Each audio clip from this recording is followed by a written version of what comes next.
Cerita ini aku alami ketika aku masih duduk di bangku kelas 6 SD, sekitar tahun 2006. Pada saat itu, aku akan mengikuti sebuah acara perkemahan akbar tingkat penggalang di kota Bandung mewakili kuartir cabang. 2 minggu sebelum keberangkatan menuju kota Bandung, kuartir cabang kami mengadakan acara perkemahan selama 4 hari sebagai latihan. Dengan memilih lokasi di sebuah objek wisata danau buatan yang sudah lama tertinggal. Lokasi perkemahan ini berjarak sekitar 3 jam perjalanan dari pusat kota, berada di tengah hutan dan kebun karet, disebut dengan nama RK. Total yang akan berangkat pada hari itu ke perkemahan adalah 52 orang, terdiri dari 2 regu putra dan 2 regu putri.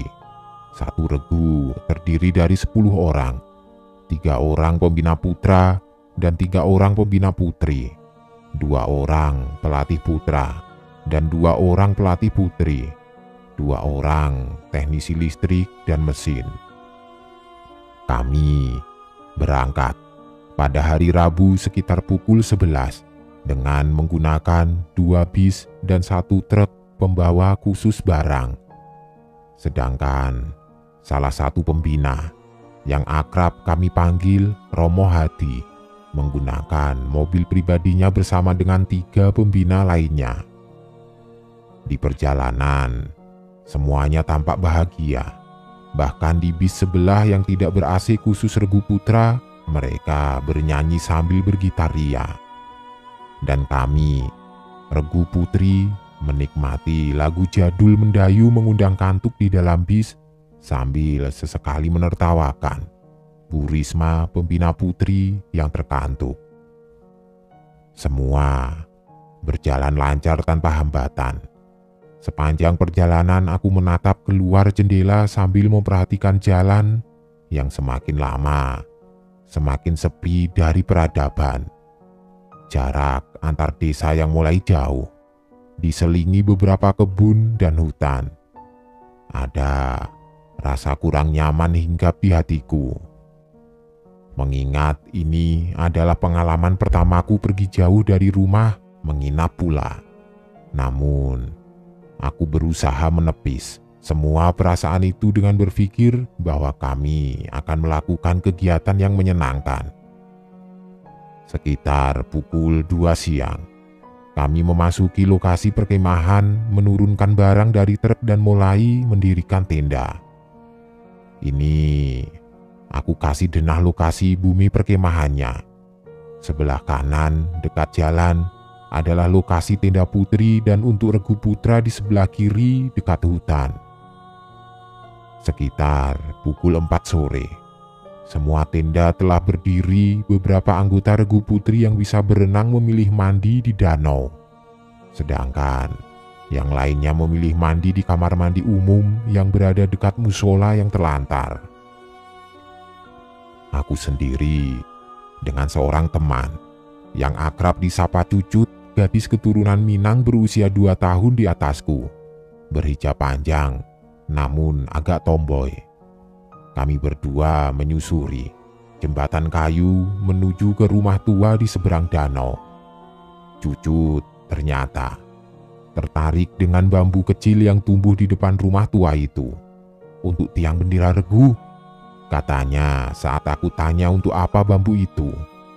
Namun, saat dia berusaha memotong bambu itu tanpa sengaja, Cucut melukai jarinya. Kami memutuskan untuk kembali ke tenda. Namun saat berada di dekat padang ilalang, Cucut seperti tidak sadar berbelok dan berjalan semakin jauh ke dalam. Aku berusaha mengejar Cucut dan terus memanggilnya. "Cut, mau kemana?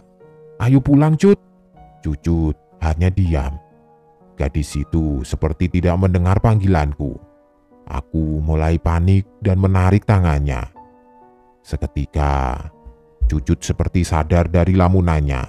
Dia terlihat bingung. Aku segera menariknya dan pulang menuju ke tenda. Aku tidak sadar bahwa ini adalah pembuka dari serentetan kejadian seram yang akan aku alami kemudian. Malam mulai turun. Pada malam pertama ini belum ada agenda kegiatan yang kami lakukan. Setelah makan malam, selain yang bertugas jaga malam yaitu 2 orang dari setiap regu, maka kami harus tidur sebelum jam malam yaitu pukul 9. Malam itu ada beberapa pemuda dari desa terdekat yang penasaran dengan keramaian yang kami ciptakan, berkumpul di jalan tepat di samping tenda putri. Mereka tidak bisa mendekat karena terhalang kandang kawat berduri. Salah satu temanku yang berjaga malam, kita sebut saja Meli, dia gadis yang seumuran dan satu sekolah dengan Cucut. Oh iya, dalam satu regu kami adalah perwakilan dari masing-masing sekolah yang berada di seluruh kecamatan di kota B. Nah, Meli ini anaknya lumayan genit. Ketika pemuda-pemuda itu memanggilnya, dia akan membalas panggilan itu. Dan hal ini diketahui oleh Romo Hadi. Beliau sempat menegur Meli dan menyuruh para pemuda itu untuk pergi. Aku dan teman-teman lainnya menguping kejadian tersebut dari dalam tenda.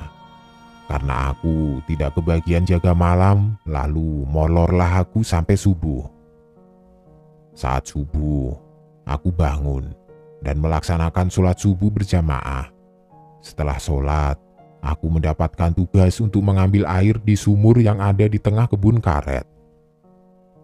Aku pergi dengan sebut saja Leni, si gadis tomboy berambut pendek. Septi, si anak bawang usianya setahun di bawahku. Masih kelas 5 SD dan 1 orang pelatih, Kak Sherly. Kami berjalan beriringan sambil membawa ember.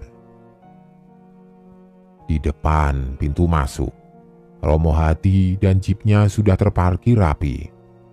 "Hati-hati ya kalian," katanya, tapi tidak berniat mengantar kami. Jalanan sangat gelap dan sepi, hanya senterlah satu-satunya sumber penerangan kami. Melewati jembatan, tiba-tiba aku mendengar sayup-sayup suara seperti orang sedang bernyanyi kidung di gereja. Seperti paduan suara di fajar yang sepi. Meski sayup suara itu terdengar jelas. Awalnya aku berpikir positif. Mungkin penduduk di sekitar sini mayoritas Nasrani. Dan itu suara mereka beribadah pagi. Sama halnya dengan kami. Aku memang ingat, ketika keluar dari pusat kota ada sebuah gereja besar yang sempat kami lewati. "Sep, kamu mendengar orang bernyanyi tidak?" Aku bertanya pada Septi. Dia sejenak terlihat mencoba menangkap bunyi tersebut, tapi kemudian dia menggeleng. "Tidak, Kak," jawabnya. Seketika bulu kuduku meremang. Suara apa itu? Aku bergegas berjalan mendekati 2 orang di depan, memasuki kebun karet yang gelap. Buru-buru menimba air dan berjalan kembali menuju ke tenda. Setelah itu, kami melanjutkan agenda dengan lari pagi menuju desa terdekat, melewati jembatan. Ternyata desa itu lumayan jauh, dan jarak antar rumah satu dengan lainnya juga jauh.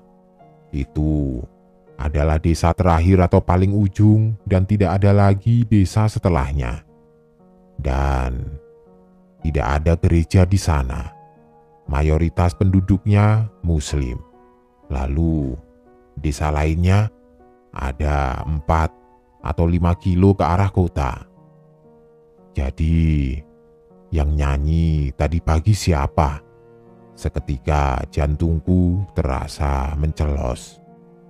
Saking kagetnya, sampai tenda aku sempat makan mie di dalam baskom, diiringi derai tawa Kak Nadia dan Ria yang bertugas masak. "Kamu tidak sadar, itu adonan untuk bikin martabak mie rebus sama telur mentah," jelas Ria masih sambil tertawa. Setelah sarapan dan apel pagi, Romo Hadi yang purnawirawan itu mengeluarkan perintah agar posisi tenda putra ditukar dengan tenda putri.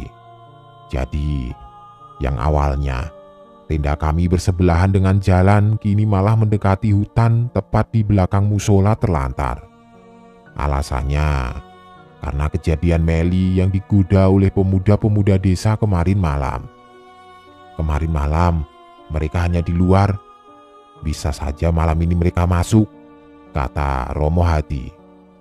Romo Hadi ini sangat tegas.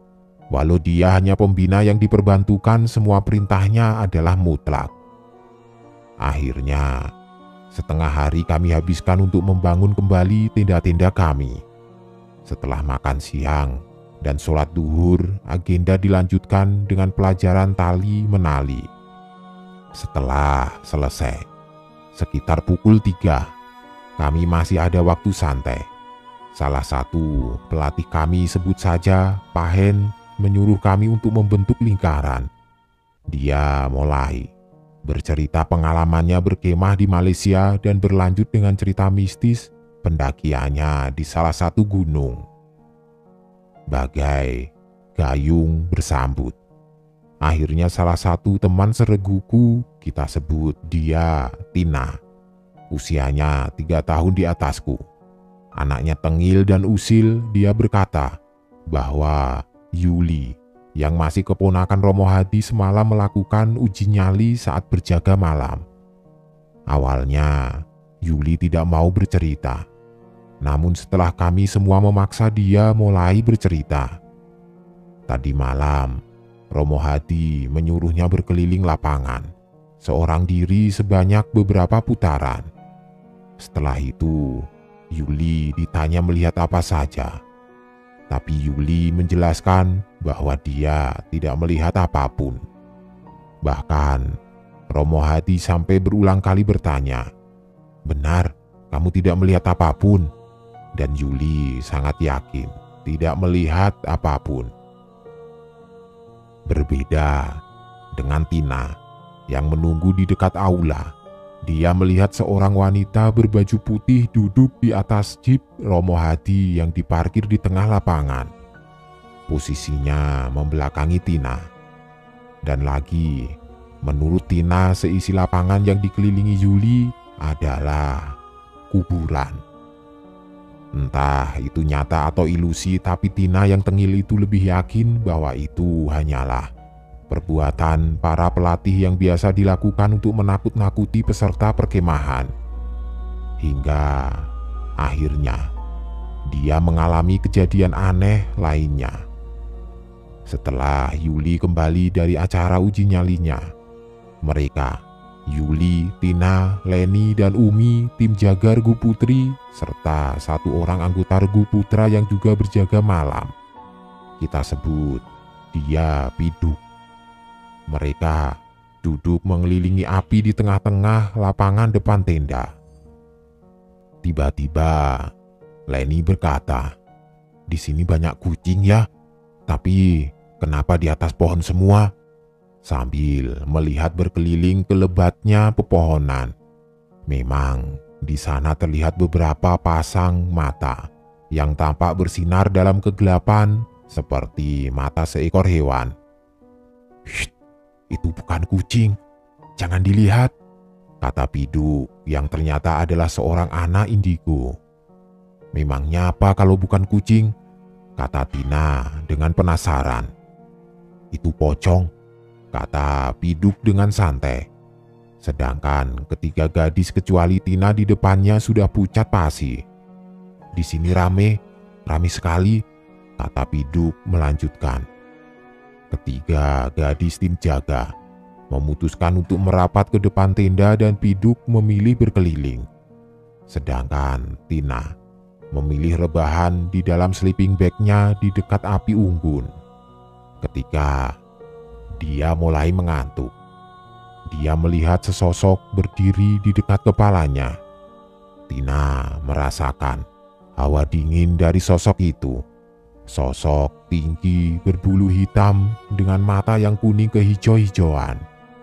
Tina yang sudah mulai mengantuk malah tidak bisa memejamkan matanya. Dari posisi telentang, dia memilih untuk miring ke kanan. Meskipun Tina ini tergolong berani, namun dilihat dari jarak sedekat itu mau tidak mau membuat nyalinya ciut juga. Hingga entah berapa lama akhirnya Tina tertidur. Acara cerita-cerita seram itu diakhiri dengan himbauan dari kakak pelatih lain untuk bersiap mandi dan melanjutkan agenda kegiatan selanjutnya. Malamnya, setelah selesai sholat isya berjamaah, agenda kegiatan adalah materi dari pembina. Kami semua berkumpul di aula, duduk dengan posisi menghadap ke arah lokasi tenda. Aku duduk di barisan paling belakang sebelah kiri paling ujung menghadap pas dengan musola. Sebelah kananku ada Kak Nadia. Saat acara tengah berlangsung, fokusku kepada pelatih yang menyampaikan materi tiba-tiba menjadi buyar. Karena sekilas aku melihat sesuatu yang aneh di depan musola. Karena penasaran, aku langsung menoleh, melihat ke arah musola. Seketika, aku merasakan ketakutan. Di sana, di depan musola yang berjarak sekitar 6 atau 7 langkah orang dewasa itu, berdiri sesosok pocong. Pocong yang sama dengan yang sering aku lihat di film-film horor. Bedanya yang ini, tingginya hampir 2 meter. Bermuka hitam seperti gosong, hanya matanya saja yang bersinar dalam kegelapan. Aku mencoba melafazkan beberapa surat pendek yang aku pelajari di tempat mengaji. Saking ketakutannya, saat melafazkannya, terdengar juga bunyi gemeletuk dari gigi geligiku yang saling beradu karena gemetar. Aku mencoba memberitahu Kak Nadia di sebelah, tapi dia tetap fokus menyimak penjelasan pelatih. Hingga akhirnya, setelah beberapa lama aku berhasil membuatnya menoleh dan aku berbisik, "Kak, ada pocong di depan musola." Kak Nadia langsung menoleh ke arah depan musola. "Tidak ada.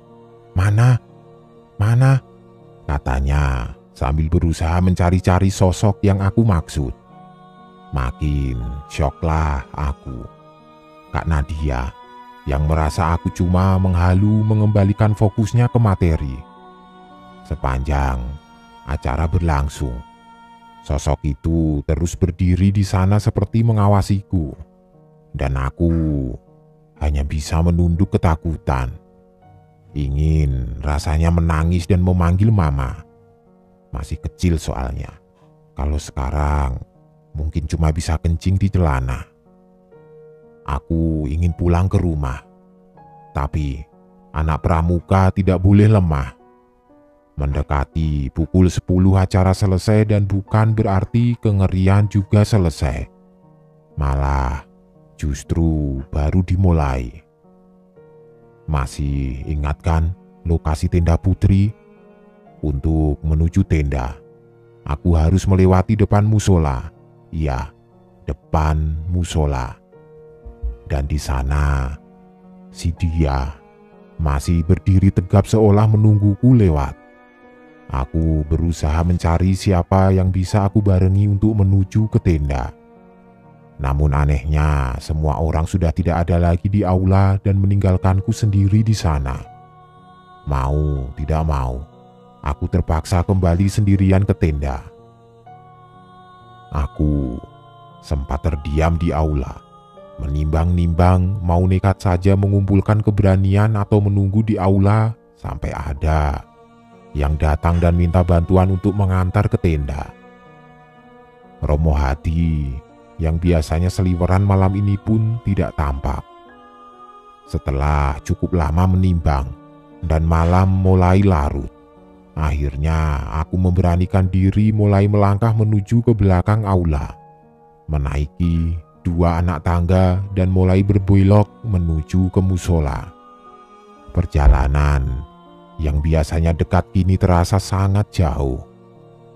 Mendekati musola, aku menunduk dan berusaha mempercepat langkah. Namun, sial bagiku, entah akar pohon atau apa di depan sana membuat aku tersandung dan jatuh terjerembab. Dalam ketakutan yang amat sangat, aku berusaha bangun dan berdiri. Namun, ada sesuatu yang seperti kain dan berhawa dingin menyentuh tengkukku. Kebetulan saat itu rambutku dipotong sangat pendek, agar tidak repot, kata mama sebelum aku berangkat kemarin. Seolah dapat tenaga entah dari mana aku berlari secepatnya tanpa melihat sekeliling, apalagi menoleh. Bodoh amatlah kamu, Cong. Akhirnya sampai juga aku di tenda. Melihat aku ngos-ngosan, teman di tenda langsung bertanya dan aku menjawab, "Biar cepat sampai tenda, ngantuk." Aku tidak mau menceritakan karena takut mereka juga akan ketakutan. Padahal malam itu aku dapat giliran tugas jaga malam, tapi aku menyelinap ke dalam tenda. Dari dalam terdengar suara beberapa teman mencari keberadaanku di luar tenda, tapi aku memejamkan mata berpura-pura tidur. Paginya, aku mengalami demam. Kata orang daerahku mungkin ketenggoran, jadi tidak mengikuti agenda kegiatan. Aku menemani Ria yang bertugas masak hari ini. Kami duduk di belakang tenda yang difungsikan sebagai dapur. Dapur ini menghadap ke hutan yang tanahnya agak landai seperti jurang kecil. Di bawah sana, jembatan kayu menuju padang ilalang. Tendaku yang bersebelahan dengan musola. Saat itu masih pagi, sekitar jam 7. Suasana sepi karena para anggota sedang kegiatan di desa. Ria yang sedang memasak menjawil-jawil lenganku. "Ada apa, Ria?" tanyaku kepada gadis kurus berpotongan rambut bob itu. "Itu, kamu lihat tidak?" katanya sembari menunjuk ke arah jurang. Firasatku mengatakan ada yang tidak beres. Sepertinya gangguan masih berlanjut dan kali ini Ria yang melihatnya. "Lihat apa?" Aku masih berusaha bersikap wajar dan berpikir positif. "Masa ada perempuan pakai baju pengantin? Kayak baju adat Jawa Barat yang hitam-hitam itu, Pai," kata Ria. Aku diam saja mendengar penjelasan Ria, sedangkan aku sama sekali tidak melihat apa yang dia katakan. "Mungkin lagi foto prewedding ya? Kan di sini lumayan bagus pemandangannya," lanjut Ria. "Tapi mana pengantin lelakinya? Kok sendirian? Terus mbaknya jalan masuk ke hutan." Ria masih terus berbicara. Aku mematikan api kompor yang digunakan untuk menggoreng tempe, lalu menarik Ria menuju ke depan tenda. Sesampainya di depan, "Ria, kamu yakin itu manusia?" bisikku di telinganya. Seakan takut mereka juga turut mendengar perkataan kami. Sejenak, Ria tampak berpikir, seketika mulutnya membulat dan matanya melotot. "Apakah salah satu penghuni daerah ini seperti kata Piduk?" bisiknya. Aku hanya mengangguk-angguk. Lama kami berdua saling menatap. Kami tidak berani untuk kembali ke dapur. Ternyata siang hari pun tidak menjamin kami aman dari gangguan mereka. Akhirnya aku memilih untuk pergi ke WC umum karena mendapat panggilan alam, sedangkan Ria masih belum berani kembali ke dapur. Dia memilih duduk di dalam tenda. Sampai di WC, aku langsung memenuhi panggilan alam. Saat sedang kusuk-kusuknya, tiba-tiba tercium aroma tidak sedap. Bukan aroma limbah makananku, tapi aroma seperti bangkai. Aku berusaha mencari sumber aroma itu, melihat ke kanan kiri mungkin saja ada tikus yang mati. Menelusuri potongan bambu yang menjadi dinding WC umum. Hingga Tidak sengaja aku melihat ke atas kepalaku. Di atas sana, tergantung sosok pocong dengan muka gosong itu dengan matanya yang putih dan mulut yang terbuka lebar. Aku menjerit sejadi-jadinya sambil memejamkan mata, hingga terdengar gedoran pintu dari luar dan suara Ria yang memanggil namaku membuat aku berani membuka mata. Aku langsung membuka pintu selebar-lebarnya. Ria langsung bertanya, "Ada apa?" katanya. Aku memberinya kode agar melihat ke atas dan dia perlahan melihat ke atas dan menggeleng. "Temenin aku cebok ya," pintaku kepada Ria. Setelah kejadian itu, malamnya adalah acara api unggun. Seharusnya ini adalah malam puncak yang sangat menggembirakan. Tapi kejadian tadi pagi sukses membuatku semakin ingin cepat pulang. Saat upacara api unggun, genset sengaja dimatikan, sehingga membuat keadaan semakin gelap gulita. Kami berbaris membentuk huruf U dengan api unggun di tengahnya. Gangguan terus berlanjut. Di setiap pohon yang ada di sana dipenuhi dengan cahaya yang mirip mata kucing yang bersinar dalam gelap. Aku hanya bisa menundukkan kepala, tidak berani menatap berkeliling lebih lama, takut mendapati sosok itu lagi di kegelapan. Saat pembacaan dasa dharma oleh petugas pembawa obor, tiba-tiba aku kembali merasakan ada sesuatu yang lewat di belakangku. Karena aku terbilang kecil, jadi aku berbaris di belakang. Awalnya itu adalah para pelatih yang memang berkeliling sambil mengabadikan acara dengan kamera digitalnya. Tapi hawa dingin yang aku rasakan meski tidak ada angin yang bertiup, dan sudut mataku sempat menangkap kelibatan putih itu lewat dengan cepat. Aku hanya bisa menangis tanpa bersuara. Rasanya menunggu besok untuk pulang masih lama sekali. Entah apa kesalahanku, sehingga sosok itu selalu menggangguku. Beberapa saat, api unggun mulai menyala menerangi area bumi perkemahan, mengusir takutku untuk beberapa saat. Hingga akhirnya, upacara api unggun selesai dilanjutkan dengan pentas seni dan atraksi dari keempat regu putra dan putri. Malam itu, aku menghindari lagi jaga malam, menghindari tugas mengambil air paginya ke kebun karet, hanya ingin cepat pulang ke rumah. Alhamdulillah, semuanya berjalan lancar tanpa gangguan hingga aku pulang. Begitupun saat kami berangkat ke Bandung, semua berjalan lancar. Namun, setelah dari Bandung, aku kembali mengalami kejadian aneh. Entah berhubungan saat aku berkemah di RK atau di Bandung, atau hanya efek kelelahan, aku tidak tahu. Aku sempat mengalami kelumpuhan di kedua kaki. Hampir seminggu atau 2 minggu aku terbaring di rumah. Tidak bisa berdiri, hanya bisa duduk, tapi kedua kaki tidak bisa ditekuk.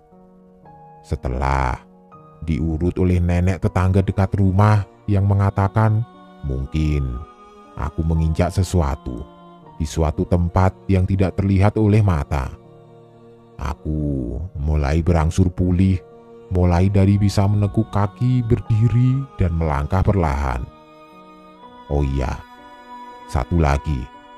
Seingatku, temanku Tina pernah bercerita kalau pada malam saat Yuli uji nyali adalah salah satu pembina yang mengatakan bahwa dia menangkap satu pocong untuk menjaga Tina.